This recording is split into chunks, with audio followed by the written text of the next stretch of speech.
inspired by the old works of Paul Henry and Norman Wilkinson, who captured the landscapes and landmarks of Ireland and Ulster in the 20th century. I've been inspired to capture the landscapes and landmarks that are important to me.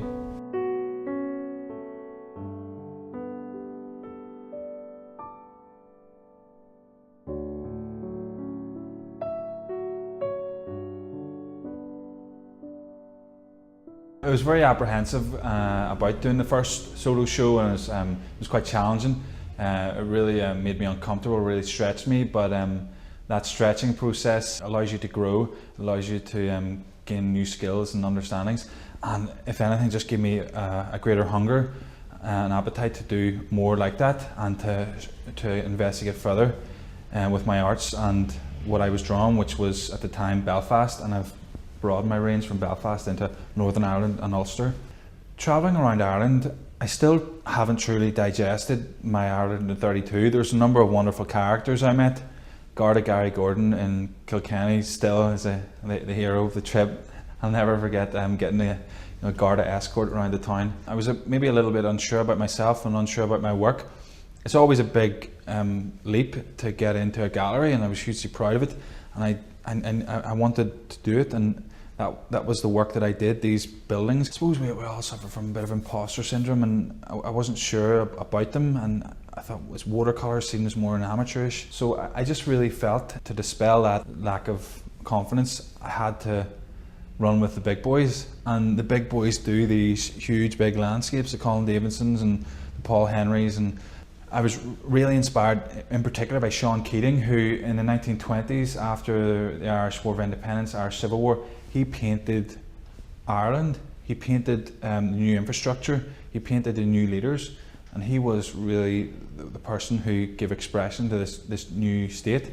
I was really inspired by these plein air painters who would go out into the elements. So it was hugely challenging, it was uncomfortable, but inspired by Hockney and Sean Keating and Paul Henry, these guys who went out with an easel under their hand, paints in another, and just fought the elements and did these wonderful paintings which sit in our museums and sit in our institutions, and which are a mirror upon us and our state and our history, that I wanted to really walk in their shoes, and this is my attempt, and it was challenging and it was hard, but I feel less of an imposter now, and I feel like I'm, if not up there with the big dogs, I'm shown a more rounded, able artist. What triggered Ireland in 32, my trip around Ireland, one day and one night in each county?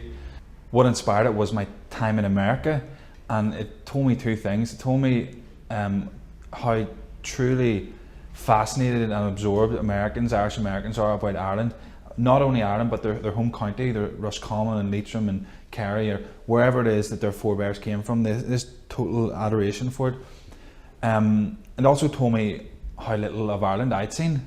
Two things: I would travel around Ireland and remedy that, but then also I would take the raw material and then present it back to these Americans who clearly have such an appetite for it.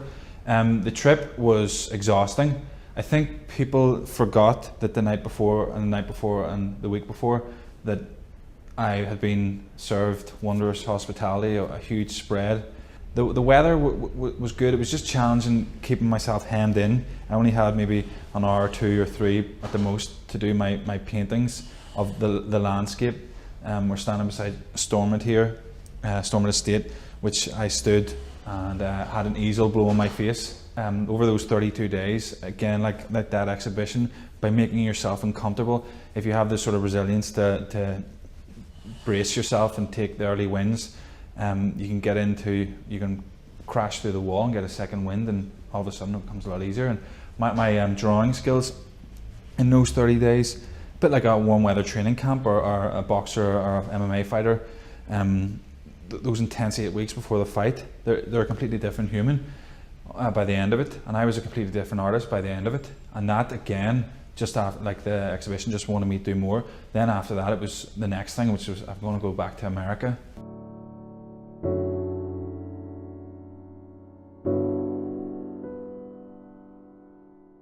I'm very fond of my painting of the Ulster Museum. think it's number one for capturing the spirit of Norman Wilkinson, whose work really sort of triggered this all. It's the bold use of colour, the block green and the simple sky and the clouds, and also because of the subject matter, which is the Ulster Museum, which is a beautiful building, but also it's a house of a great many wonders for myself and for my child and my family and for the people I know. And then in the background it's got some of the nice Victorian buildings. I'm also very fond of Stranmillis village. It was part of my childhood, so I've been able to capture it. To me, that's my childhood. But also what I like about it is I've been able to introduce a bit of Irish here on Stranmillis, which gives Stranmillis its name, meaning sweet stream. So hopefully that'll be a bit of a talking point and also help promote the learning and awareness. And then below that, then there's my picture of the 12th of July 2017 with the procession going down the Lisburn Road with the City Hospital in the rear ground and that well-known chimney. A lot of my peers who I grew up with, who made it, say, professional rugby player, they've since retired and are only 30, or they've had to retire through injury, or if they haven't retired yet, they're looking at imminent retirement, which is, to me, would be catastrophic, that something that means to you is so central to your life is taken away from you. As for me, I'm a 30-year-old and I'm seen as like a young nipper for the arts community, and that inspires me so much as well. As for improving, it's quite damaging to think that I'm not a maths person or I'm not an arts person.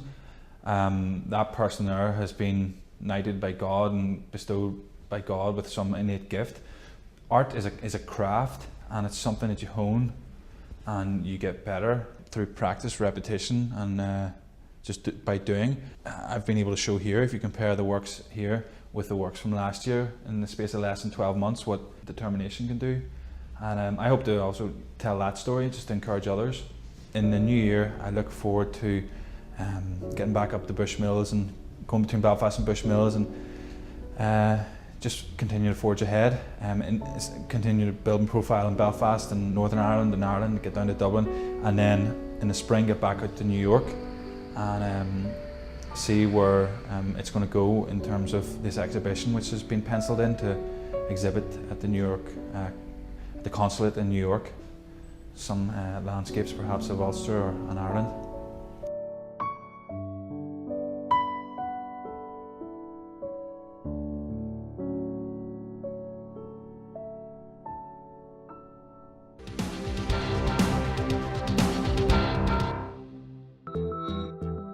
And now, tomorrow's weather.